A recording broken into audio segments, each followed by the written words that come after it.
గురుతరమైన కావ్య రసగుంభన కబ్బురమంది ముష్కరుల్ సరసులమాట్కి సంతశిలజాల రదెట్లు శశాంక చంద్రికాంకురముల కిందుకాంతమణి కోటి స్రవించిన భంగి వింధ్యభూధరమున జారునే శిలలు దశరథీ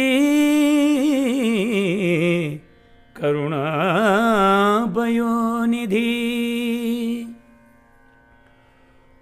గొప్ప కవిత్వమందలి భావుకతకు సహృదయములు ఆనందించెదరు గాని నీచులు ఆనందించలేరు.